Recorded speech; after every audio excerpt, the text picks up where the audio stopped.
Es posible que en más de una ocasión últimamente hayas pensado en cómo los artistas parecen cada vez más chicos buenos, menos transgresores, más políticamente correctos, más temerosos de molestar, tendiendo siempre a la autocensura, pidiendo perdón cada 2 por 3 por su trabajo, por ejemplo, mostrar a actores, fumando en una serie. Y por otro lado, en cambio, en cómo los políticos, por su parte, cada vez se van asalvajando más, perdiendo las formas, las maneras y siempre intentando cruzar esa última frontera con pequeñas performances para dar que hablar, para acaparar titulares. Y lo extraño que resulta todo este cambio de paradigma. Los artistas haciendo de políticos y los políticos yendo de artistas.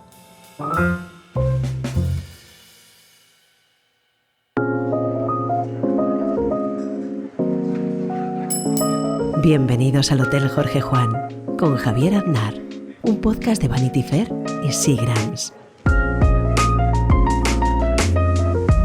Mi invitado de hoy lleva tiempo reflexionando sobre este cruce de caminos y sobre las repercusiones que conlleva en la cultura, en el mercado del arte, en la política y en nuestra sociedad.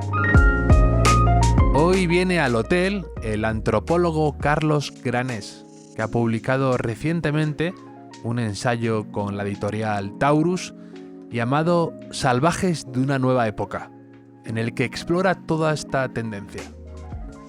Así que nos vamos a sentar con Carlos para tomarnos un Seagrams tónica en este agradable inicio de primavera y vamos a charlar sobre este y otros muchos temas que irán surgiendo en la conversación. ¿Cómo estás, Carlos? Muy bien, encantado de estar acá. Estoy encantado que hayas venido porque la verdad hace poco leí tu libro, Salvajes de una nueva época, y es de las cosas más interesantes, originales y que me han hecho pensar en bastante tiempo. Así que te felicito por el libro porque me parece un ensayo maravilloso. Bueno, pues te agradezco mucho. Ojalá mucha gente piense igual que tú. Sí, poco a poco, esto es el boca a oreja, ¿no? Como se dice. Y qué mejor boca a oreja que un podcast. Desde luego que sí. Y tu libro es un ensayo, lo pone esto, no es que sea cosa mía, pero lo pone en la contracubierta, dice que es un ensayo sobre las tensiones que hay entre la cultura, el mercado y el populismo, ¿no? Sí, en efecto. Digamos que esos son los temas en los que yo me he especializado y sobre los que vengo estudiando, investigando hace unos 15 años ya. Me ha interesado mucho la relación entre la cultura y la política, las expresiones artísticas, la vanguardia del siglo XX que ha sabido mezclar una y otra actividad humana, es decir, que ha utilizado el arte para promover proyectos políticos, para promover cambios sociales, revoluciones, creaciones de hombre nuevo, nuevas sociedades. Todos estos temas siempre me han fascinado y es a lo que le he dedicado ya, 3 libros. Ya voy para el 4, estoy escribiendo el 4, en donde de una u otra forma abordo esta temática. Y estos salvajes de una nueva época, ¿quiénes son y a qué haces referencia con este sugerente título? Bueno, mira, si uno mira la historia del arte del siglo XX, las vanguardias precisamente, vemos que los artistas se asalvajaron mucho. Es decir, venían inspirados por el pensamiento romántico, que es, digamos, la luz oscura que surge con la modernidad, que se opone a una serie de fenómenos que nacen con la ilustración, con la industrialización, y que en lugar de privilegiar las luces, la industria, el capitalismo, buscan más bien la rebelión, el contacto con la naturaleza, la liberación instintiva, ¿no? Estas son actitudes o comportamientos que podemos asociar más con lo salvaje. Es más, muchos de ellos sintieron fascinación por lo primitivo, por el arte primitivo de Oceanía, de África, de América Latina. Digamos que no es nada nuevo esto, no estoy diciendo nada absolutamente nuevo. La vanguardia tuvo una relación de amor con lo primitivo, con lo salvaje. En estas sociedades no occidentales veían la libertad que ellos no podían obtener en una sociedad burguesa más reglamentada. A todo lo largo del siglo XX hubo vanguardias que rescataron este elemento salvaje. Fueron los salvajes, fueron los niños necios, fueron los que intentaron desafiar las convenciones morales de la sociedad burguesa, fueron los rebeldes. Pero ¿qué ha ocurrido en los últimos 5 años? Y es el periodo de tiempo que yo investigo o que analizo en Salvajes de una nueva época. Los artistas que eran los niños malos, los salvajes, se han vuelto niños buenos, se han vuelto niños muy preocupados por las fronteras morales, es decir, por lo que se puede y no se puede decir, por la corrección política. Se han empezado a preocupar por temas que antes deberían ser objeto de o quitarle el sueño a los políticos, como el cambio climático, la situación de los migrantes que llegan a Europa, la marginalización de las identidades minoritarias, como los transexuales, los migrantes. Todos estos problemas que son, digamos, lo que debería estar en un programa político para resolver, de pronto empiezan a ser tema de estudio de los artistas. Los artistas empiezan a preocuparse por el cambio climático y todo esto, ¿no? Ya lo sabemos, basta ir a cualquier museo, a cualquier exposición para ver que lo que vamos a encontrarnos es esto: reivindicaciones, llamadas de atención sobre migrantes, etcétera, etcétera. Bueno, ¿y qué ha pasado mientras tanto con la política? La política se ha desentendido de esto y se ha convertido en un juego bastante salvaje, en donde los actores que entran a escena compiten por la atención del público, del votante. Quieren estar en el centro del debate. Aquello de lo que no se habla desaparece, se hace invisible. Entonces, por eso a los políticos hoy en día les interesa muchísimo ser trending topic y estar en el candelero. No importa si lo que se dice ellos es bueno o malo, el caso es existir como centro de debate. Para ello han empezado a recurrir a estrategias muy salvajes, es decir, han empezado a reemplazar a los artistas dándonos sobresaltos, escandalizándonos. Haciendo pequeñas performances, ¿no? Haciendo muchas performances, es decir, sí, llamando la atención de formas con métodos muy teatrales, calculados para que inevitablemente el debate público pase por ellos. En esto tenemos aquí verdaderos maestros. Gabriel Rufián es un verdadero maestro en el arte de convocar a los medios en torno a sus payasadas, a sus salidas de tono y a sus desafíos permanentes a la institucionalidad. Pablo Iglesias también es un verdadero maestro en estas artes, y no de ahora, desde que empezó a graduarse como el tertuliano con más rating de España, porque llegaba a los platós a dar sablazos con una efectividad tremenda que convertían al espectador en un adicto, ¿no? Simplemente quería seguirlo viendo, dándole guantazos a los contertulios de derecha. Entonces, estas estrategias de visibilidad recuerdan de una forma muy sospechosa a lo que hacía la vanguardia del siglo XX hasta, digamos, los años 50, que también aprovechaba cualquier oportunidad para generar un pequeño escándalo que atrajera la atención de los medios y la atracción del público hacia la obra y hacia la persona, y sobre todo hacia las ideas que defendía determinado grupo. Hay, bueno, casos sobradísimos. Los futuristas italianos hacían unas presentaciones, unas performances teatrales cuya finalidad es que acabara eso en pelea. Desafiaban al público, lo provocaban, le ponían pegamento en las sillas, lo insultaban, de modo que siempre hubiera alguien que perdía los nervios e iniciaba un rifirrafe. ¿Por qué o para qué? Bueno, para que se corriera la voz de que había gente peligrosísima, salvaje, innovadora, rupturista, que iba de ciudad en ciudad promoviendo nuevas ideas. Es una estrategia de autopromoción fantástica. Era, insisto en ello, algo muy propio de los artistas. Y lo que vemos es que ahora los políticos están recurriendo a estas estrategias.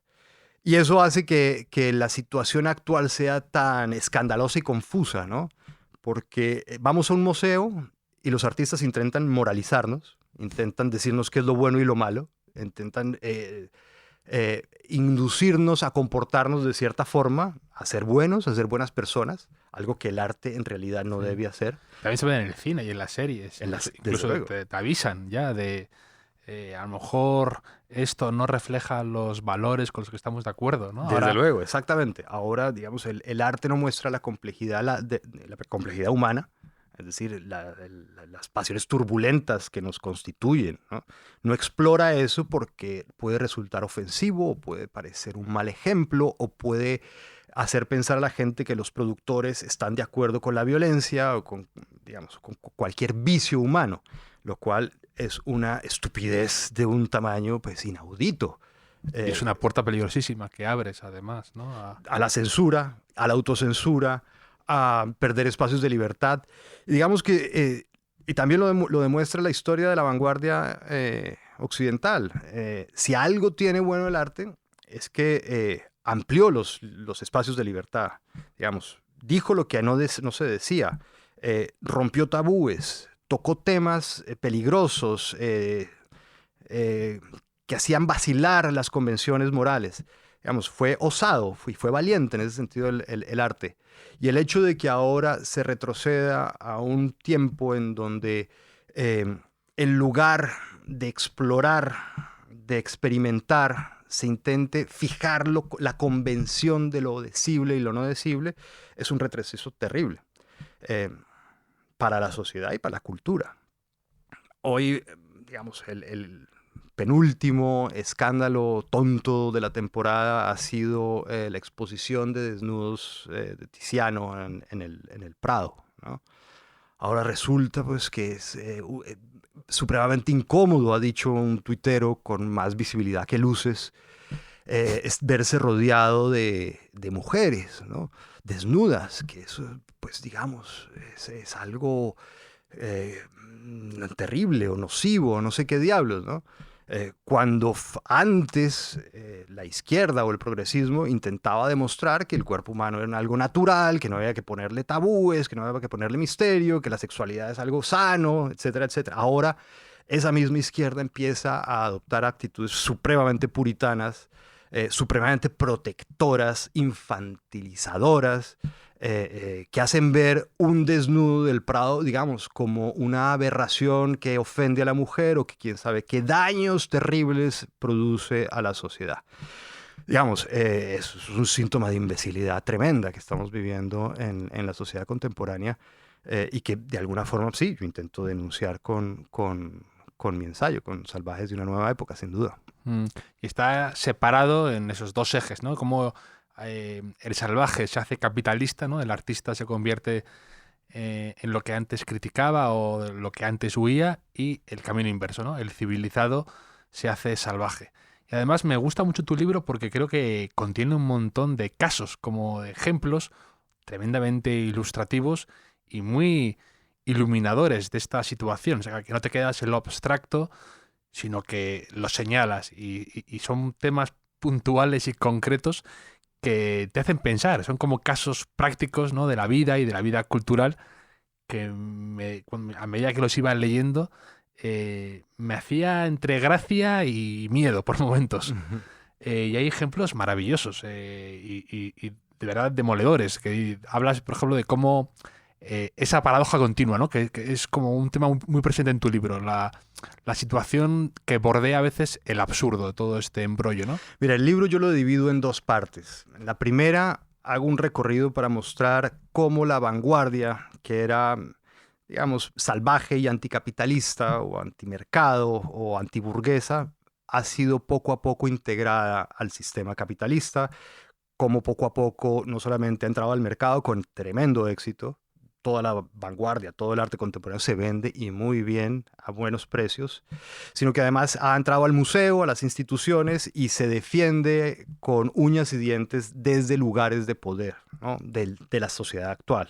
Digamos, ha perdido esa condición marginal y al contrario se ha convertido en parte del sistema. Tanto así que ahora defiende el sistema desde la corrección política o defiende ciertas ideas o ciertas conquistas morales de la izquierda. Ahora el arte progresista, podríamos decirlo así, se ha convertido como en el valedor de esas conquistas y se aferra a la protección de ellas, ¿no? Por la defensa de las minorías sexuales, la protección de las nuevas identidades, todo esto, por ejemplo. La segunda parte muestra el proceso contrario, que es cómo los políticos, que eran personas civilizadas, personas que discutían ideas, que tenían una visión moral de la sociedad, digamos, compleja o, digamos, sofisticada, se han vuelto cada vez más salvajes. ¿Por qué?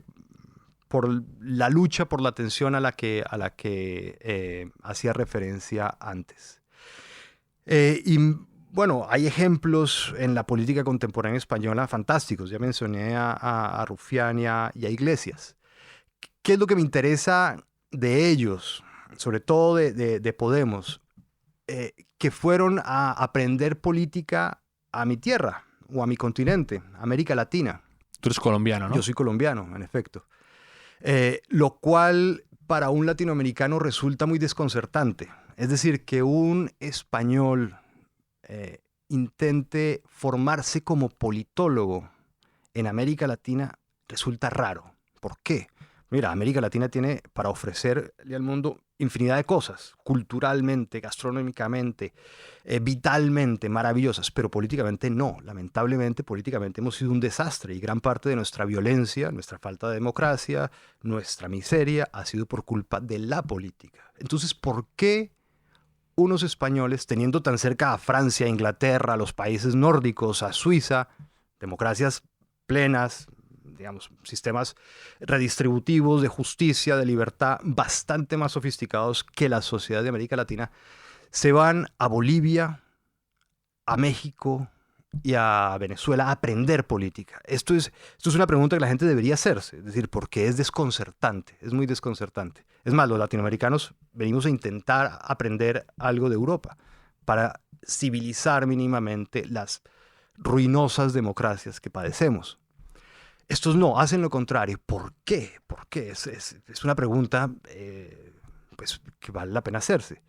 Y desde luego no puede ser para aprender procesos democráticos. Digamos, en Bolivia a lo largo del siglo XX hubo 30 golpes de Estado. Es decir, un presidente no duraba más de 2 años en el poder. Luego, Íñigo Errejón no creo que haya ido a Bolivia a aprender sobre procesos democráticos, o sobre redistribución de la riqueza, o sobre creación de riqueza. Desde luego que no. Lo mismo Pablo Iglesias. Pablo Iglesias sale a México a uno de los campamentos del subcomandante Marcos a vivir esa nueva revolución posmoderna que cogió bastante desubicados a los latinoamericanos porque creíamos esa etapa ya superada, la etapa de las revoluciones armadas, de la guerrilla, eso ya parecía como algo superado, y este personaje vuelve a actualizarlas y vuelve a suscitar una cantidad de atención mundial en torno a su revolución. Bueno, Pablo Iglesias va allá también a extraer una lección, pero ¿qué lección? ¿No? ¿Qué lección puede extraer de una revolución indígena un aprendiz de político español? Y lo mismo Monedero en Venezuela, ¿no? Bueno, y la respuesta a la que he llegado en el libro es que, desde luego, no han ido a aprender cómo regentar un Estado, sino cómo crear campañas políticas efectivas que atraigan la atención de un electorado además renuente a la política, es decir, a nuevos electores, que les resulte beneficioso en un determinado escenario electoral. Es decir, han ido a buscar claves de propaganda política y de estrategia política, que en eso, ahí sí, los latinoamericanos hemos sido unos genios, porque los latinoamericanos nos hemos inventado el populismo. ¿Y el populismo qué es? Es convertir la política en un espectáculo, en un melodrama de buenos y malos, de amigos y enemigos, de pueblo y antipueblo, de patria y antipatria, en donde de pronto unas figuras tutelares se convierten en los salvaguardas de todas las esencias de la nación, que además defienden al pueblo de unas personas nocivas, antipatrióticas, que por lo general están en el extranjero, pero que tienen cómplices locales.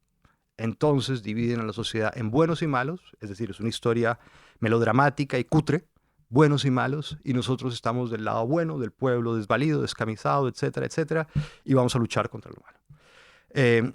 Esa estrategia, a pesar de lo pobre y de lo cutre, es muy efectiva, y ya lo estamos viendo en España. Es decir, América Latina van a aprender de eso, se gradúan bueno, con honores. Es decir, es un cum laude, un premio extraordinario de doctorado en propaganda política, sin lugar a dudas.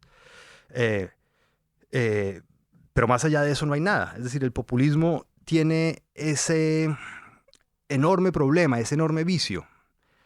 Convierte la política en un espectáculo, en una guerra de información, de contrainformación, de gestos, de llamadas de atención, pero a la hora de gobernar no saben hacer absolutamente nada, porque no se preocupan por adquirir conocimientos técnicos en ninguna materia. Es decir, no saben de política exterior, no saben de industria, no saben de educación, de absolutamente nada, solamente de batalla política, de estrategia política y de comunicación política.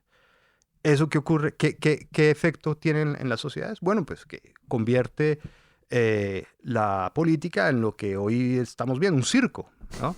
Es decir, un permanente show mediático que solamente sirve para, digamos, nos da tema a los columnistas, escribimos mucho porque hay mucho de lo que hablar, mucho gesto, mucha performance, mucha tontería, mucha payasada y muy poco contenido, es decir, muy pocas soluciones para el ciudadano. Cuando la política se convierte en show, espectáculo populista, el ciudadano es la principal víctima, porque por un lado acaba polarizado, muy emotivo, sensibilizado, iracundo, pero por otro no ve ninguno de sus problemas resueltos, absolutamente ninguno. Y es, digamos, el drama que estamos, yo creo que viviendo hoy en día en España y en buena parte del mundo, ¿no? El problema del populismo yo creo que además es que contamina, ¿no? No solamente se queda en la esfera política, sino que evidentemente eso se contamina el día a día, incluso la forma de discutir en redes sociales, la forma de llevarte, la forma de incluso contamina la televisión, contamina el día a día. Y mi pregunta es si tú crees que del populismo, una vez que has cruzado esa frontera, ¿hay vuelta atrás o ya es, como decían los de ACDC, Highway to Hell? Es una pregunta de la que no hay respuesta porque nosotros... No hay respuesta. Es decir, ahora que no había pensado en ello, ¿sabes? Y viendo, hay casos terribles, ¿no? Argentina no ha salido del populismo. Desde 1945, desde el 17 de octubre de 1945, Argentina vive presa del peronismo.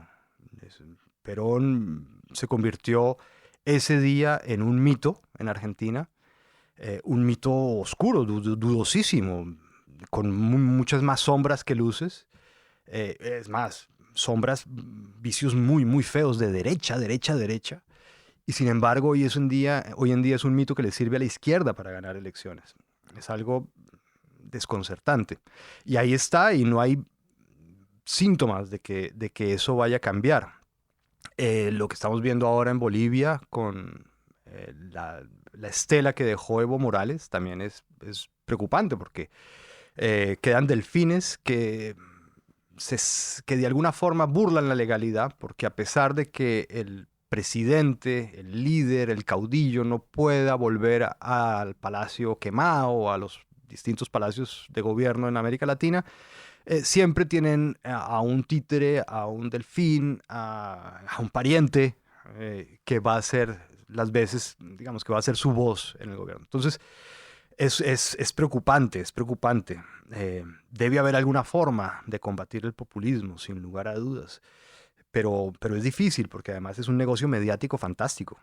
Digamos, a las televisiones les va de maravilla. Lo vimos hace poquito, ¿no? Que la audiencia en Estados Unidos bajó desde que Trump salió del poder. Digamos, estos personajes son adictivos, crean audiencias fieles, a favor y en contra.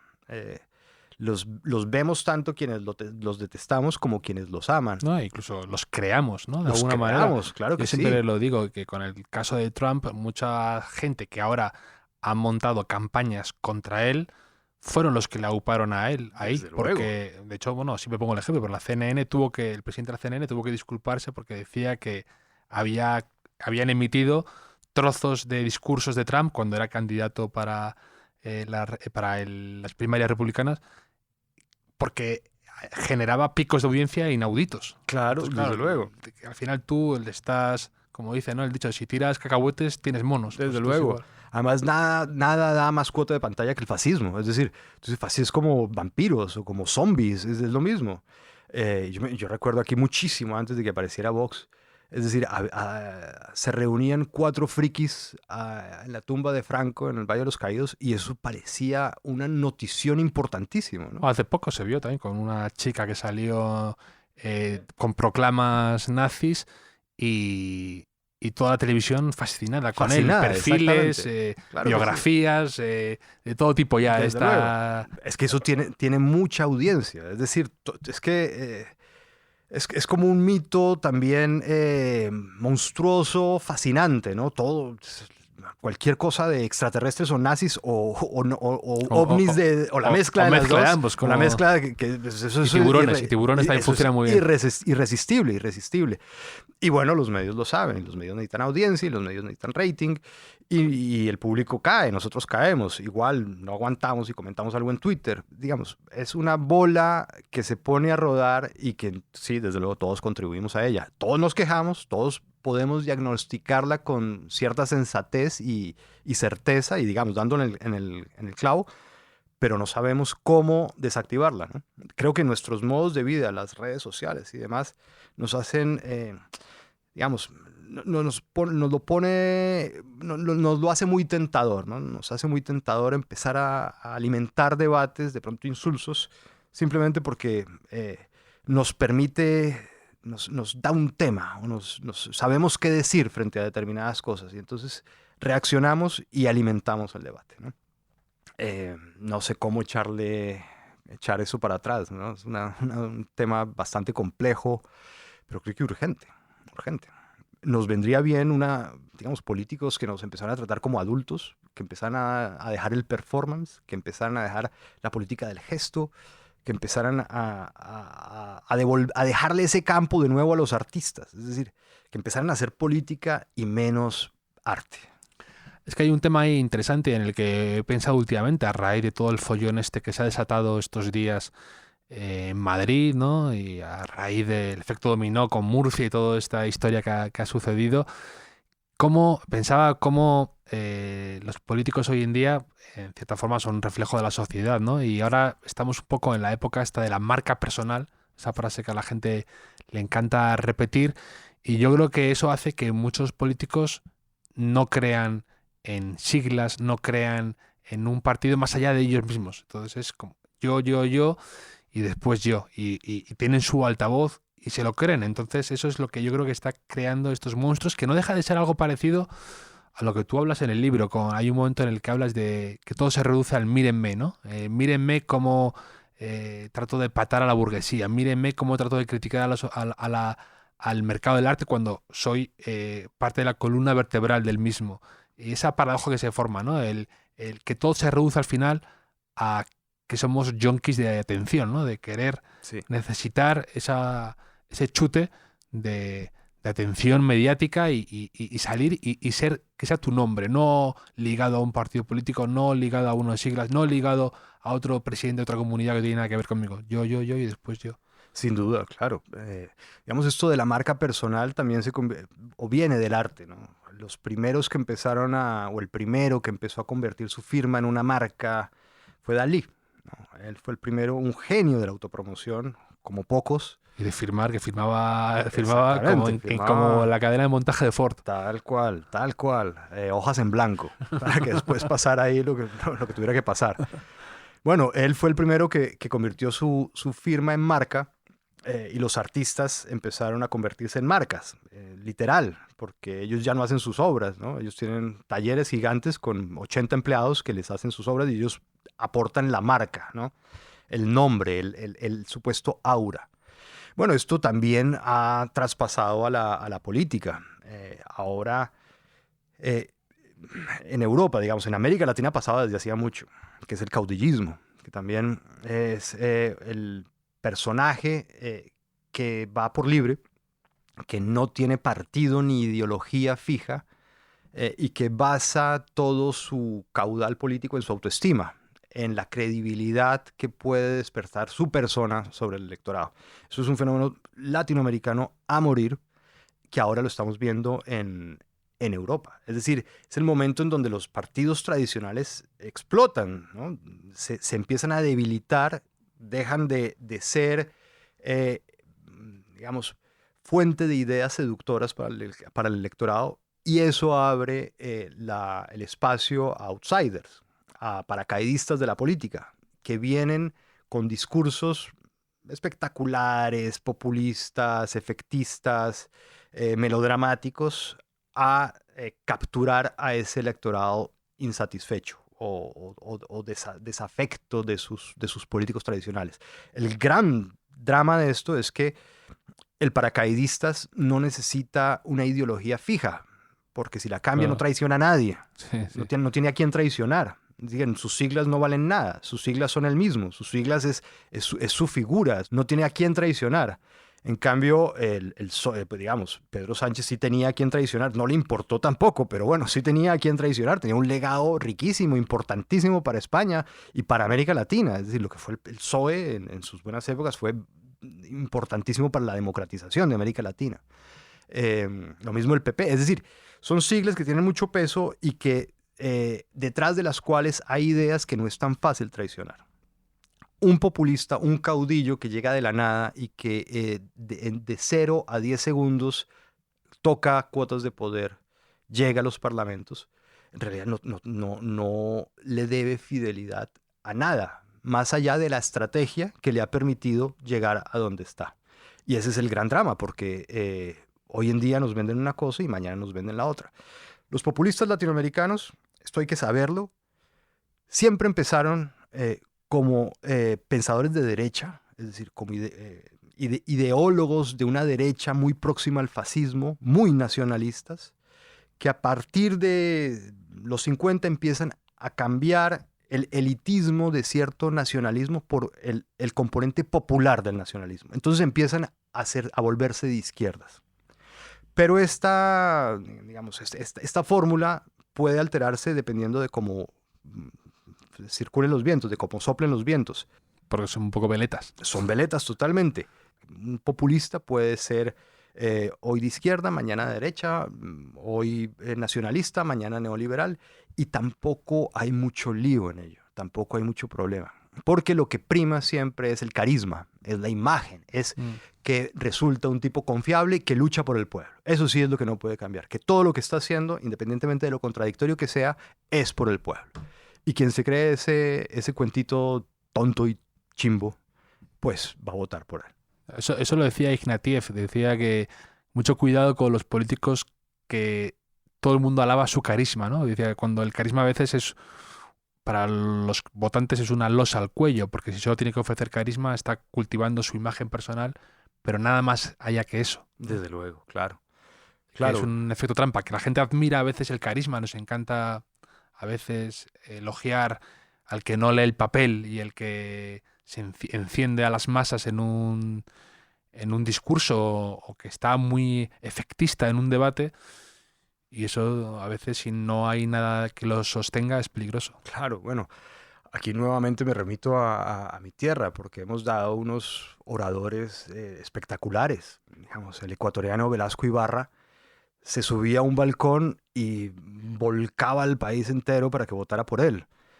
El peruano Alan García era igual, es decir, eran oradores fabulosos. Ante ellos, pues Pablo Iglesias es un aprendiz, digamos, es un niño que balbucea. Son oradores espectaculares que improvisan discursos de horas y horas y horas y logran cautivar al público y convencerlo de que por algún mágico secreto o una mágica razón, ellos son el hombre que los representa. Ellos, no el partido, no sus ideas, ellos. Luego, digan lo que digan, hagan lo que hagan, tienen que votarlo. Y funciona, es decir, funciona. Velasco Ibarra fue presidente 5 veces del Ecuador, en ocasiones distintas, todo un récord mundial. Alan García fue presidente 2 veces, la primera arruinando por completo al Perú, la segunda reivindicándose mínimamente. Y bueno, Perón no fue presidente eterno porque lo tumbó un golpe de militar, pero su influencia siguió perenne en la política argentina hasta el día de hoy. Así es esta lógica endemoniada del populismo, que es, digamos, no me canso de repetirlo, un cáncer terrible para cualquier sociedad, del que creíamos ingenuamente los latinoamericanos que Europa y Estados Unidos estaba curado o vacunado, y resulta que no, Desconcertante. Y luego también hay varias ideas que me parecen muy interesantes, que yo había reparado en ellas, pero que creo que tú pones sobre el papel de forma brillante, que es, por ejemplo, hablas de la nueva publicidad, ¿no? De cómo dices que cuestiones que antes la publicidad se apoyaba en ellos, como la rebelión, el sexo, el hedonismo, como gancho publicitario, de repente ha pasado a otros en poco tiempo, además, y lo he notado cuando ves un anuncio de un coche, de repente pasas a otros valores como la ecología, el humanitarismo y la crítica a las corporaciones y al sistema, ¿no? Sí, a mí cada vez me interesa más estudiar y analizar la publicidad, porque como te decía, hoy en día todo el mundo es publicista de sí mismo, empezando por los políticos y también los artistas. Eh, eh, Hay tanta gente compitiendo por la atención de los espectadores. Es decir, hay tanta gente con Twitter, con Instagram, con programas de edición, Sí. con programas de autoedición, con blogs. Hay tanto influencer, tanto youtuber, tanta gente compitiendo por tu atención, que si no sabes algo de publicidad o alguna táctica de autopromoción, pues tu condena es la invisibilidad. Y sin invisibilidad hoy en día casi que no comes, ¿no?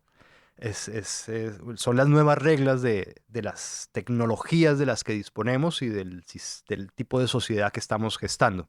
Entonces, claro, a mí me interesa muchísimo ver qué hacen los profesionales del asunto, qué hacen los profesionales de la publicidad, cómo venden sus productos, sobre todo qué valores están promoviendo, porque los valores que se promueven desde la publicidad son valores que ya están en la sociedad. Eso es algo que diferencia claramente a la publicidad del arte de vanguardia. El arte de vanguardia crea valores. Es decir, el arte de vanguardia desafía o te desafía tu sensibilidad, tus esquemas morales, porque está yendo un paso más allá.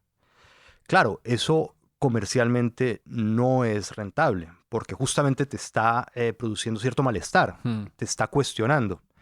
El publicista no puede hacer eso. El publicista tiene que apelar a un valor con el que tú ya estés de acuerdo, que tú ya compartas. Digamos, que así no lo tengas claro, que así no digas, sí, yo soy ecologista, empiece ya a asomar en el trasfondo de tu mente o en las entretelas de tu corazón, y una vez lo veas plasmado en un detergente, digas, hombre, pues sí, yo soy ecologista y yo voy a comprar este detergente y no otro.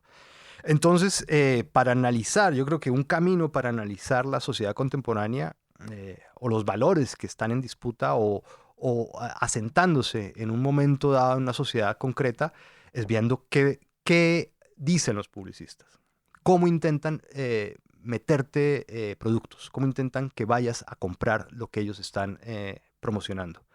Y lo que vemos hoy en día, o lo que he descubierto o intuido en mi ensayo, es que hay algo extrañísimo hoy en día, y es que los artistas y los publicistas están totalmente de acuerdo. Y los valores que venden son justamente los de la corrección política. Son justamente los que los artistas están abordando en sus obras. Es decir, ecologismo, solidaridad con el diferente, tolerancia, pluralidad. Es decir, todas digamos, las temáticas recurrentes de lo que podríamos amparar bajo ese paraguas de la corrección política, ¿no? Antes era distinto, en efecto, tú lo has dicho, hasta no hace mucho vendían mucho más el sexo, la rebelión y la juventud. Hoy no. Hoy los tiros van hacia lo climático, hacia lo ambiental, a lo eco-friendly, ¿no? Hacia lo solidario, hacia el empoderamiento de la mujer, ¿no? Todas las grandes compañías de lujo, sobre todo, destinan o dicen destinar parte de sus ingresos para campañas de empoderamiento de mujeres africanas, por ejemplo, ¿no? Esto lo harán por bondad o por simple estrategia de marketing, no lo sé, pero el caso es que parece estar funcionando, ¿no? Si tú asocias tu producto a una buena causa, puedes llegarle al comprador con más facilidad. De la misma forma en que si asocias tu obra de arte a una buena causa, es más posible que te expongan en un museo y sobre todo que te ganes un premio, ¿no? Si no vas por los cauces de lo políticamente correcto, es muy poco probable es decir, que ganes un Oscar o que ganes la Bienal de Venecia o que ganes algún tipo de reconocimiento en nuestros certámenes mundiales, ¿no? Por ahí van los tiros. Que parece que ahora estamos siempre hablando, cuando hablas en una cena, cuando hablas en algún lado, cuando pones un tuit, cuando comentas algo, parece como que está siempre como una rueda de prensa, ¿no? O sea, que ha generado ese fenómeno de que todo lo que vas a decir o todo lo que puedas opinar siempre tiene que pasar el tamiz de lo políticamente correcto, ¿no? Y eso es curioso y afecta a la sociedad y a nuestra forma de comunicarnos y de relacionarnos. Sí, sin duda, sin duda. Yo lo siento, por ejemplo, cuando escribo un artículo, es decir, me opongo mucho a la corrección política, no me parece sano ni estimulante ni intelectualmente provechoso atenerse a esos parámetros. Y sin embargo, cuando escribo una columna, no puedo dejar de pensar en la reacción correctamente política que tendrá lo que he escrito. Digamos, ya es un reflejo incondicionado o condicionado. Pero yo no creo que esté mal eso, ¿no? A mí también me ocurre y yo creo que a mucha gente le ocurrirá. Lo que pasa es que yo creo que lo otro también es caer por exceso, ¿no? El escribir pensando en pisar callos y en molestar barata. en levantar ampollas y en jugar incluso a veces, yo lo noto, que a veces se juega como a ver qué la gente interpreta de esta frase que dejo colgada aquí y unos se lo tomarán de una forma, otros de otra y jugar con esa especie de enigma, ¿no? Sí, sin lugar a dudas, sí.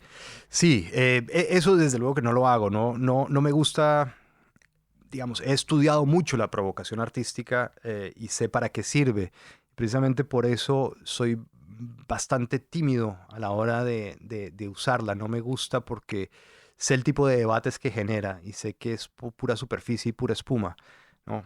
Claro, sería muchísimo más popular. Yo en Twitter tengo 300 seguidores, creo, precisamente porque jamás he hecho alguno de estos numeritos ni me he metido a buscar peleas ni a promover, digamos, pequeños escándalos ni a ser provocador. No va con mi temperamento, ¿no? No, digamos, yo pertenezco a una estirpe de ensayistas totalmente anacrónica y en desuso que es los que tienen un respeto enorme por las ideas.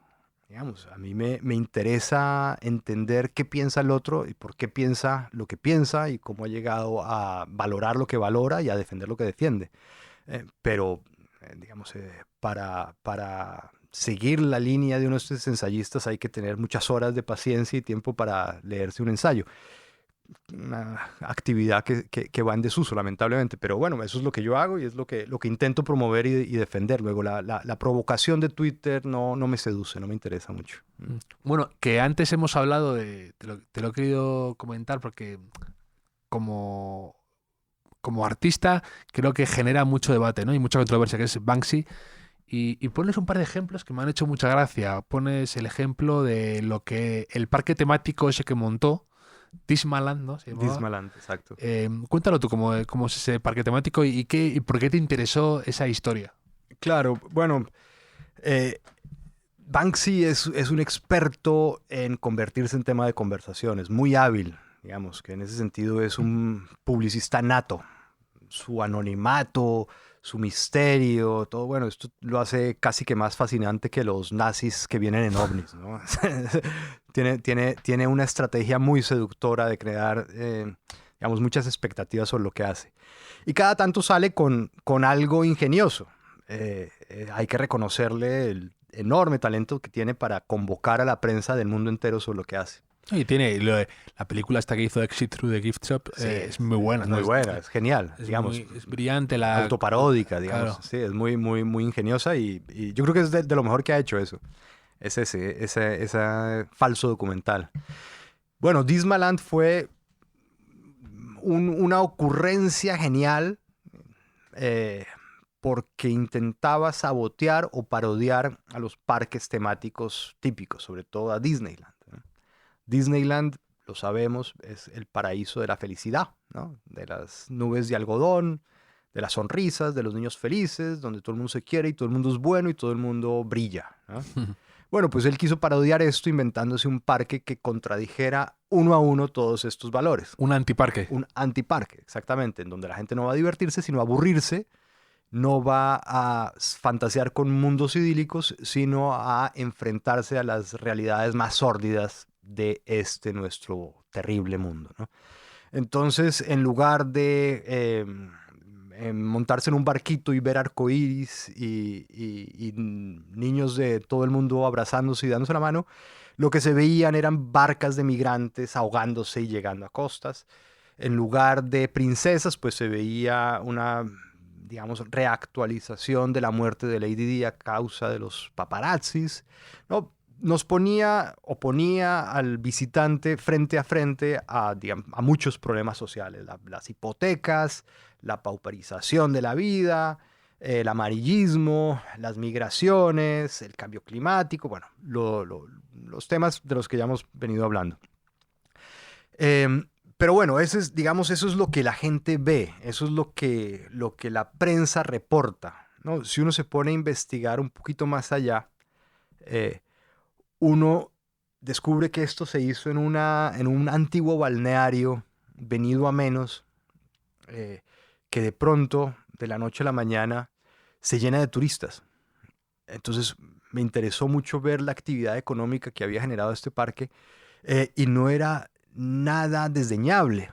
De pronto, Dismaland, el parque de atracciones para gente crítica, para gente, desde luego, antisistema o que pretende tener una experiencia antisistema, estaba contribuyendo de una forma pasmosa a la reactivación económica de una zona pauperizada de Inglaterra, ¿no?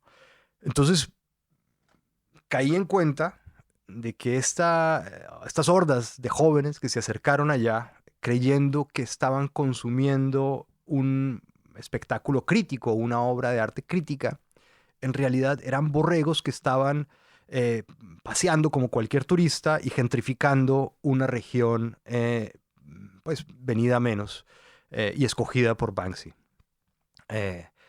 El joven contracultural crítico no se diferenciaba en realidad de cualquier turista que va a cualquier ciudad europea a dejar su dinero a cambio de pasearse por algún museo de fama internacional. Porque aquí nuevamente lo que atraía al público era la marca Banksy, ¿no? Si esto lo hacemos tú y yo, no va nadie. Independientemente de que pongamos las mismas atracciones y que seamos igual de críticos, pues no vamos a atraer a nadie, pero Banksy sí. Entonces veía yo una paradoja detrás de todo esto, porque quienes más críticos se mostraban o quienes querían consumir arte crítico resultaban siendo borregos que estaban contribuyendo a aquello que más despreciaban o que posiblemente despreciaban, que era la industria del turismo y del capitalismo global, ¿no? Lo dices, consumir arte crítico no te hace una persona crítica, solo un turista más, ¿no? Exactamente. Sí, es decir, todos nos creemos viajeros, no turistas, ¿no? Todos creemos que el turista es el otro. Que el turista es el otro y que quien consume basura y chatarra es el otro, que nosotros sí tenemos un criterio elevado y que no nos meten gato por liebre, pero finalmente... Es ese esnovismo contracultural del que hablas tú. Hay un esnovismo contracultural. Yo personalmente me reconozco que soy víctima de eso permanentemente y esta versión, este pequeño aparte del libro es, digamos, autoparódico, porque yo sé que hace unos años hubiera sido de los primeros que estaba haciendo fila para las atracciones de Banksy. Feliz, sintiéndome realmente vanguardista y que estoy en la cresta de la ola y que aquella presencia mía divirtiéndome ratifica mi conciencia crítica y mi postura ante los males del mundo, ¿no? Entonces yo sé que yo soy víctima potencial de este tipo de cosas y ahí lo que estaba haciendo era dándome cuenta de que no ir a una obra, a una exposición de arte crítica, no te hace crítico, te convierte en parte del rebaño, es decir, parte de un turista más que deja sus euritos en la taquilla, que deja sus euritos en el hotel y que va y come en los alrededores, y si tiene suerte va de juerga y deja una buena pasta, que es finalmente con lo que sobrevive España y buena parte de Europa, ¿no? Sí, y también Banksy sale otra vez cuando hablas del numerito aquel en Sotheby's con el cuadro Trituradora, ¿no? En efecto. Que eso también me hizo mucha gracia por lo que tú dices, porque de repente veías a la prensa que había olido la sangre como un tiburón, la carnaza, porque eso le daba mucho juego para hablar de una crítica, una supuesta crítica al mercado del arte, a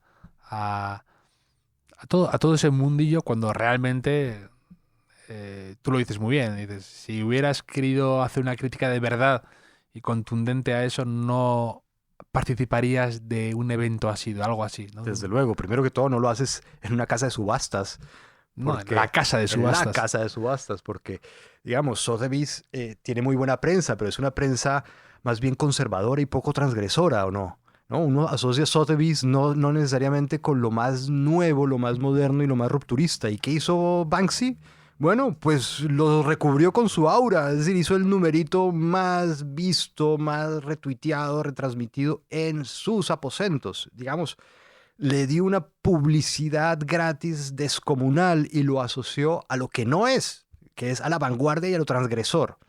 Bueno, este numerito estaba absolutamente pactado y, digamos, ensayado seguramente. El cuadrito este, que es de los más tontos que ha hecho Banksy. Porque la niña del globo, ¿no? La niña del globo. Él tiene unas imágenes buenísimas, pero este es bastante kitsch y tonto. De pronto que se empieza a autodestruir y misteriosamente para justo en la mitad. Digamos, no lo autodestruyó, lo intervino. Sí, eso es lo que dices, que parece un apunte magistral, que dices, realmente no estás destruyendo el Banksy, sino estás interviniendo y aumentando su valor. Desde luego, es decir, porque es la imagen más vista o más reproducida en los últimos tiempos. Ninguna otra imagen es tan icónica hoy en día justamente como esa imagen convertida en cortina de abalorios, ¿no? En tiras colgantes. Es muchísimo más valiosa hoy en día de lo que lo era antes de la subasta.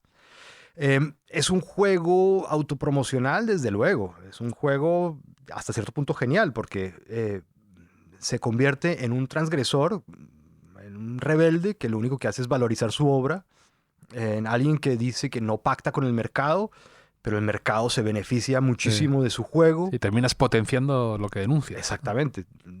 Es algo muy común en el mundo del arte hoy en día, ¿no? Denuncias algo, pero te sirves de ese algo para triunfar, ¿no? Y para vender, sobre todo, ¿no? Hay ejemplos de millones. Por ejemplo, Santiago Sierra. Ah, sí. Santiago Sierra es que se apropia de Arco cada vez que va. Claro, es decir, es alguien muy hábil también para su autopromoción. Y que, por ejemplo, se hizo famoso literalmente explotando a prostitutas heroinómanas y a inmigrantes. ¿Cómo? A las prostitutas les pagaba el equivalente a una dosis de heroína para que se dejaran tatuar un tatuaje humillante, una línea en la espalda, algo muy humillante. Y eso, en teoría, era una crítica a algo, no sé muy bien a qué, pero era una crítica a la explotación o no sé qué. Pero cuando aquello que criticas se convierte en el motor de tu propio éxito personal o éxito como artista, en realidad no es ninguna crítica. En realidad, tú estás reproduciendo aquello que estás criticando. Si te parece que el capitalismo salvaje es una asquerosidad porque explota a la gente, bueno, pues nadie ha explotado a nadie tanto como tú. Es decir, no he visto yo mayor asquerosidad que esto, mayor cerdada, digamos. Nadie explota de esa forma a otra persona para medrar en el campo artístico y para, digamos, ganar dinero y ganar premios y convertirte en un referente del mundo cultural contemporáneo, ¿no? Pero esto es abunda. Hay muchos ejemplos en tu libro y es muy interesante. También hablas del caso de Martens, ¿no? El artista holandés, creo que es, que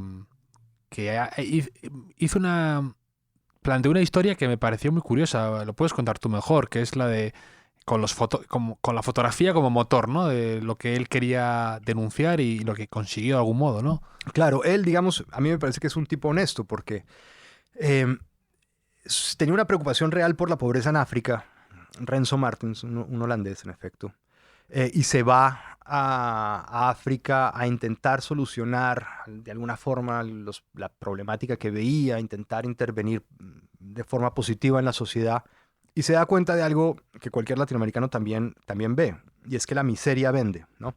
Sí, sí, eso es un tema que me interesa mucho, cómo la miseria en la prensa, en el arte, como una fotografía es enseguida retuiteada, comentada, comercializada. Como se hacía con la crisis, se paquetiza, ¿no? Y se vende y se consume. Desde luego, eso incluso en Colombia tiene un nombre que es pornomiseria. Sí, sí. Eh, es, para un latinoamericano no es nada extraño. Sabemos que la miseria vende, que llama la atención y que puede ser un negocio. Entonces, este artista lo que da dice... premios periodísticos, de fotografía, claro, de todo. desde luego. Entonces, este artista lo que dice es, bueno, si esto es un negocio, que al menos los beneficiados no sean fotógrafos occidentales, sino los mismos africanos. Que me parece una genialidad, una idea genial, la verdad. Claro, exactamente. Al menos que nos enriquezcamos nosotros. Exactamente. Si el mundo occidental consume miseria, pues que al menos quienes se benefician sean fotógrafos africanos. Entonces les dio cámaras, les enseñó a tomar fotos y filmó un documental de todo esto. Bueno, ¿y cuál fue el resultado? Que nadie le compró una foto a los africanos y en cambio a él lo celebraron por todas partes y lo convirtieron en un artista famoso porque había retratado la miseria en África y había hecho todo este proyecto. Y él se dio cuenta que eso era una contradicción espantosa, una cosa ridícula, porque ¿cómo así? Que finalmente siempre es el europeo el que se lleva el reconocimiento gracias a la miseria africana, latinoamericana, ¿no? Porque finalmente la institución cultural europea recibe bastante mejor al europeo que al pobre africano o el pobre latinoamericano. No, así es. Entonces, bueno, ¿qué dice, qué se propone hacer este tipo? Algo que va bien encaminado, digamos, que tiene mucha perspicacia, muchas luces. Se da cuenta de que el arte, para cambiar algo, si cambia algo, lo hace a través de la economía y de la gentrificación. ¿Por qué? Porque atrae turistas, atrae comercio, atrae actividad económica relacionada con los proyectos culturales, con los visitantes, y decide gentrificar una región pobre de África. Y bueno, arma un proyecto cultural, un museo, e intenta llevar turistas allá. Intenta que todo lo que el dinero que produce un museo en una sociedad europea no viaje al centro, sino que se quede en la periferia, que se quede allá, que sean los turistas quienes vayan allá y gasten y compren, porque en realidad no sirve de nada llevar a un artista africano a la Bienal de Venecia a hacer una denuncia, porque todo el dinero que genera se queda en Venecia, ¿no? Todo el dinero que genera el turismo, todo el capital cultural que se genera a través de los debates, de las publicaciones, de los simposios, de la prensa, todo se queda en el centro. A la periferia no llega absolutamente nada. Tú puedes llevar a toda África a Venecia y el África va a seguir exactamente igual y Venecia se va a hacer cada vez más rica. Este tipo se da cuenta de eso e intenta revertirlo. La verdad no sé qué tanto éxito ha tenido, pero bueno, como iniciativa me llamó muchísimo la atención y me pareció bastante más ético, comprometido éticamente que mucho de lo que vemos hoy en día. Sí, además el tema de las bienales sale varias veces y como esa vuelta que comentábamos antes de la paradoja, ¿no? De que se llegan a situaciones que rozan lo ridículo. El otro día en un podcast precisamente hablaba de tu libro y ponía el ejemplo de la Torre de David en Caracas, que me parece magistral cómo lo expones y cómo señalas ahí esos dos mundos que a veces se solapan para beneficio de pocos. En efecto, este es un caso que a mí me hizo hervir la sangre, digamos, que me enrabietó de una forma... bueno, no hay palabras para describir la rabia que me produjo este episodio, porque En efecto, la Torre de David era un rascacielos que se empezó a construir en los 90 en Caracas, que se quedó a medio camino, quedó en obra gris. Estuvo desocupado, inhabitado, obviamente, durante mucho tiempo, pero llega el chavismo al poder y en este intento de hacer conflictiva la convivencia, permite que hordas de personajes marginales liderados por un exconvicto se instalaran ahí, ¿no? Se convierte en la favela vertical más grande del mundo y empiezan a vivir ahí miles de personas. Sin servicios, sin seguridad, sin protección. Es decir, se convierte eso en una olla a presión donde puede estallar cualquier tipo de conflicto, donde no hay seguridad, es decir, donde no hay prácticamente ninguna norma de convivencia como las que rigen el mundo exterior. Y esto que desde luego para un latinoamericano era un horror, ¿no? Una prueba evidente del fracaso del populismo, en Europa se convirtió, bueno, en algo maravilloso, en, Dios mío, una evidencia de cómo el pueblo informal puede organizarse para crear soluciones a sus problemas vitales y de vivienda y, digamos, casi que le componen canciones al asunto y, digamos, extasiados por lo que esta experiencia calamitosa podía significar. Y en efecto, unos arquitectos llevan este proyecto, lo investigan, le toman fotografías, lo llevan a la Bienal de Venecia de Arquitectura, en el 2012, si no estoy mal, 2013, y el proyecto gana, ¿no? El proyecto gana y el veredicto del sapientísimo jurado fue ese, justamente, que esta invasión, esta favela ponía en evidencia, bueno, todas las fortalezas de la comunidad cuando se ve en momentos difíciles y demás, ¿no? Entonces mi reflexión inmediata es, bueno, si les parece tan bonito, ¿por qué no le abren todos los monumentos, todos los edificios, todos los palazos, toda la torre de Pisa a los migrantes subsaharianos, libios y sirios que están pues necesitados de ese tipo de experiencias que, digamos, les devuelvan la confianza en la vida y en sí mismos y que supongan, no sé, convivialidad y todo eso que les parece tan bonito en América Latina, pues desde luego que ellos no lo van a hacer en Europa, ¿no? Y ese doble rasero es el que a mí me enferma siempre que lo veo, me enferma muchísimo, ¿no? Que se celebre en América Latina algo que aquí sería absolutamente intolerable y a lo que se le pondría freno en el segundo uno, ¿no? Sí, Que no porque podría avanzar. porque es jugar a ser, ¿no? Un poco el rebelde, un poco no dejo de pensar en Leonard Bernstein en su piso de Park Avenue con Tom Wolfe, ¿no? Invitando a los Panteras Negras, claro. por sentirte como parte de esa historia, ¿no? Y ahí hay una condescendencia insoportable. Claro, mirando, ¿no? Como por encima, que estás, digamos que finalmente estás en presencia de buenos salvajes y que hay que entenderlos y hay que ser comprensivo con ellos, ¿no? Porque no son el hombre blanco europeo, ¿no? Entonces hay un doble rasero que logra a mí enervarme con mucha facilidad. Sí, el doble rasero está muy presente en el libro, la verdad, y además creo que como lector es muy interesante esa lectura porque es muy estimulante porque te plantea estar en los dos lados, te incomoda a veces, lo que tú dices, de lo que tú antes has descrito muy bien, de yo en el fondo me veo reflejado ahí y en el fondo también sé que hay una parte de mí que entiende que lo que estoy haciendo es un poco contradictorio, cuanto menos. Y antes de que te vayas del Hotel Jorge Juan, después nos tomaremos ahora un Seagrams tónica, pero te quería preguntar, que me ha hecho mucha gracia porque te quería mandar un WhatsApp estos días y no tienes WhatsApp, entonces no sabía por qué, pero de repente has llegado aquí al hotel y has sacado un móvil que me ha parecido como volver a 1999, me ha dejado anonadado ese cacharro que ya no sabría ni cómo usarlo. Entonces tengo curiosidad por qué tienes un móvil así. Parece no veo mucha gente como resistiéndose a los avances tecnológicos como los smartphones. Y te quería preguntar a qué se debe esa resistencia. Bueno, mi esposa dice que por pereza, que porque soy bastante malo para los cambios, Pero bueno, habrá algo de razón en su veredicto, ya me conoce bastante bien. Pero creo que también tiene que ver con lo que yo hago, con mi forma de trabajar y con el tipo de proyectos a los que me le mido.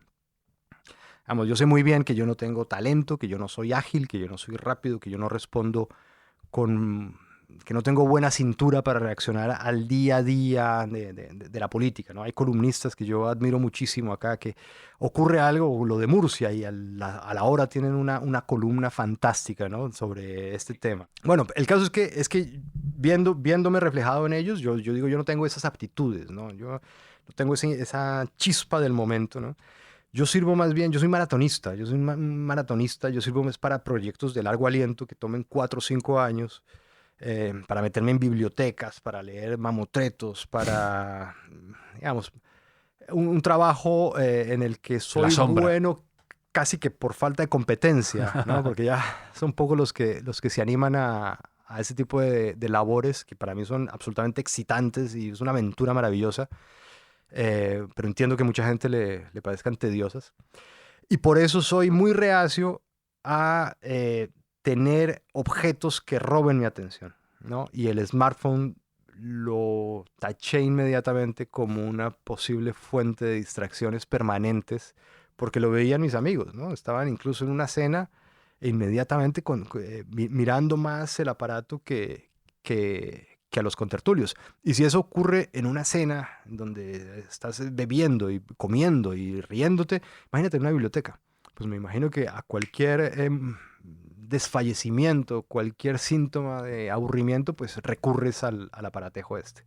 Entonces por eso básicamente he renunciado a él, aunque ahora, después de la pandemia, cuando tendremos que cargar con registros de vacunación, con código QR. Ahora yo voy a un restaurante y no puedo ver la carta porque no tengo código QR y eso me está generando algún disgusto o alguna broma de algún amigo pesado. Pero esto sabes lo que es, esto es como lo del peronismo, que te sientas solo, que Sí. bombardear todo y conseguir que todo esté en el smartphone para que tú te sientas solo y tengas que abrazar la causa. Sí, totalmente, ¿no? Pues es que mi límite decía, cuando para entrar a un baño público tenga que usar un smartphone, me cambiaré al smartphone. Pero creo que va a ocurrir antes algo más urgente, y es que para viajar es posible que ya requieras un smartphone, ¿no? Sí, a mí alguna vez, de hecho, en algún aeropuerto, que te entra un momento de pánico porque no tienes mucha batería y dices, yo ahora, o sea, si tengo aquí todo, ¿no? Y dices, ahora que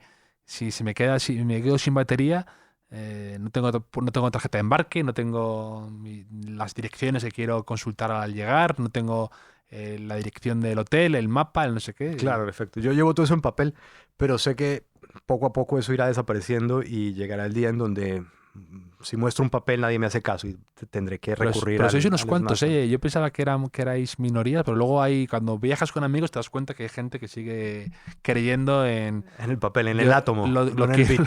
Lo quiero bien impresito, no quiero sustos. Exactamente, sí. Yo soy mucho más confiado y al final eso te genera algún susto. No, me imagino, no, yo entraría en pánico. No sé manejar el smartphone, es decir, no sé manejar este Nokia no sé ni qué modelo es, pero viejo sí.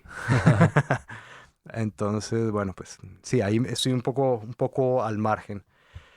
Curiosamente me interesa mucho lo que ocurre en los smartphones de los demás, no en el mío, ¿no? Me interesa mucho las discusiones que se generan en redes sociales. Pues suele pasar. De hecho, hay un libro muy interesante hace poco, lo publicó, creo que con tu editorial, con Taurus, creo que fue, o con Debate, Neil Ferguson, ¿no? Que es como muy bueno, Sí. y hablaba un poco de todo el tema de las redes sociales, de Facebook, del algoritmo, de todas estas historias que son un poco a veces asustan. Y yo siempre pienso, pero esa gente luego tendrá esas redes, o sea, para hablar de ello tendrán que explorarlo, tendrán que meterse, tendrán que haberlo experimentado. Sí, y sin siempre duda. esa dicotomía entre criticar lo que luego consumes, ¿no? También que está presente en tu libro esa idea.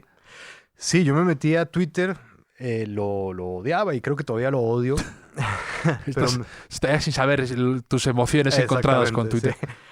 Pero me metí a Twitter en un momento de pánico. Leí algo que me escandalizó y me hizo sentir como un ensayista en vías de extinción.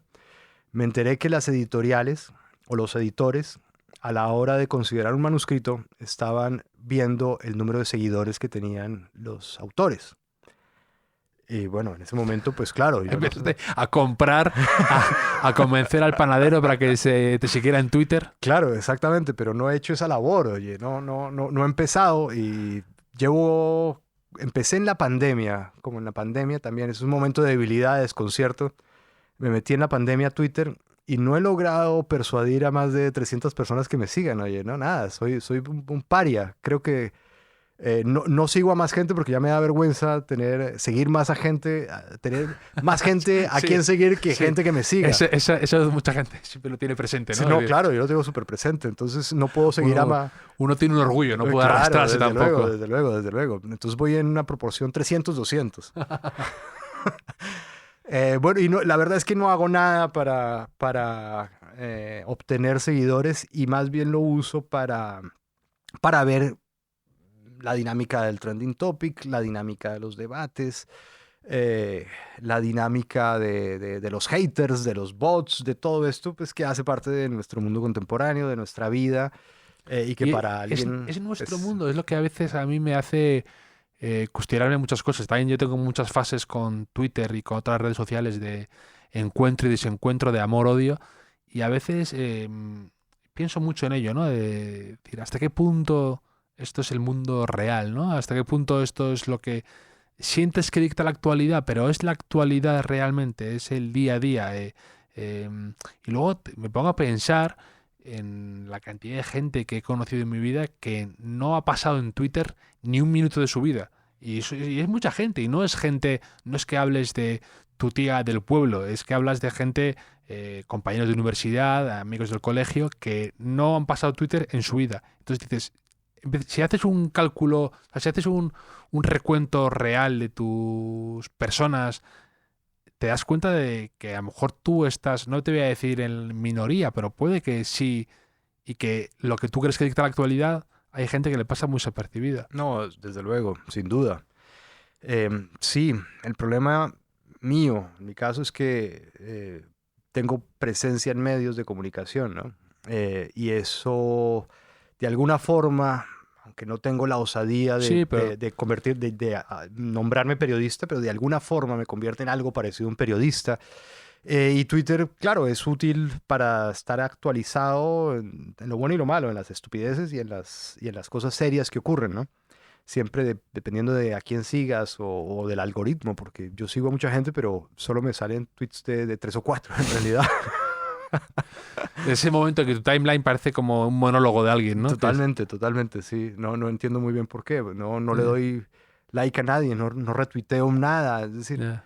soy muy parco y muy invisible en Twitter. Soy más bien un boyer. La gente que tiene muchos seguidores es porque tiene también muchos haters, ¿no? Y porque le da comida a los haters, le echa el piste a los haters para que no pierdan atención, desde luego. Es decir, un tuitero exitoso es aquel que pelea en Twitter y que se mete en polémicas ridículas y que pierde muchísimo tiempo en imbecilidades. Pero bueno, a la larga eso reporta beneficios, ¿no? Visibilidad, popularidad, que se hable de ti. Finalmente, hoy en día, Twitter es un escalón para algo más. Alguien popular en Twitter pasa a otros medios, a otras plataformas, ¿no? A la televisión, por ejemplo. Un tuitero famoso puede pasar fácilmente Sí, a la televisión. está lleno de casos. O a YouTube, como youtuber. Es decir, es simplemente visibilidad y la misma dinámica de la que venimos hablando esta tarde, ¿no? Un portal de comunicación al otro mm, que, bueno, puede reportarte algún tipo de beneficio, es decir, el beneficio de que se hable de ti. Hoy en día es muy rentable que se hable de ti. Bien o mal, importa un pepino.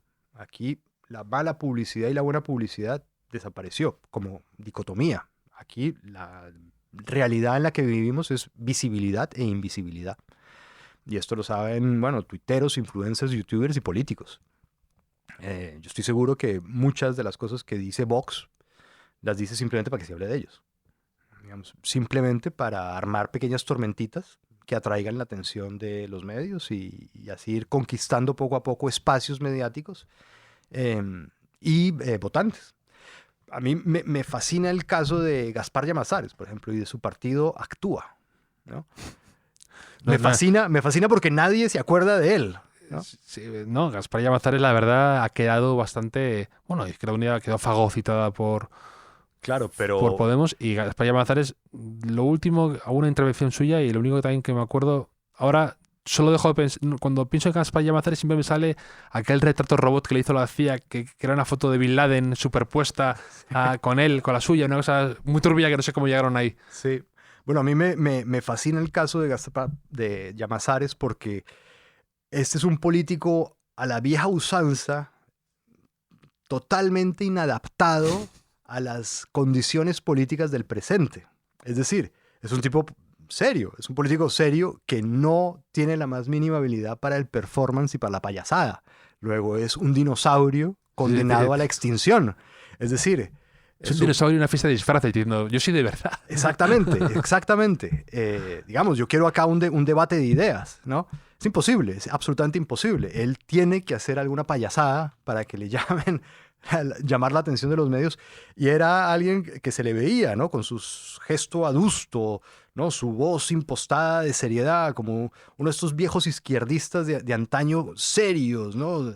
Densos, con carga ideológica e ideas detrás. Bueno, pues en el mundo contemporáneo nadie le va a parar ni 5 de bolas, nadie le va a parar atención porque los tiros van por otro lado y el show mediático es fundamental. Pero ahora también estos son ciclos, ¿no? Y ahora se le pasó su momento a Llamazares, está en un momento valle, ¿no? Y dentro de 10 años o algo así, de repente pasará como pasó con Anguita, ¿no? Que de repente su voz vuelve a ser... Claro. Porque ya, moral, porque ya de repente es un señor mayor de 79 años, 80 años con una trayectoria detrás y ya de repente volvemos a valorar esas palabras o vuelven a tener eco porque de repente ya ha pasado ese valle de señor mayor que me incomoda a una voz ya... Claro, porque además no es un rival político, ya está desahuciado políticamente, entonces, no, eso ocurre, desde luego. Alguien, mientras es un potencial candidato a algún puesto de poder, pues es lo peor, ¿no? Una vez pasa esa etapa y ya, digamos, está jubilado y para, no sé, vestir santos, bueno, se rescatan sus virtudes, su sapiencia y su legado como luchador incansable de lo que sea, ¿no? Desde luego que sí, eso ocurre con mucha frecuencia. Sí, pero digamos, en el momento en que sale Llamazares, a mí me interesó ver cuál iba a ser su recorrido político, porque yo inmediatamente, viendo a los titanes de la autopromoción y de la performance y del teatro que era Podemos, le auguré el peor de los destinos y ahí es de las pocas veces en política que he acertado, ¿no?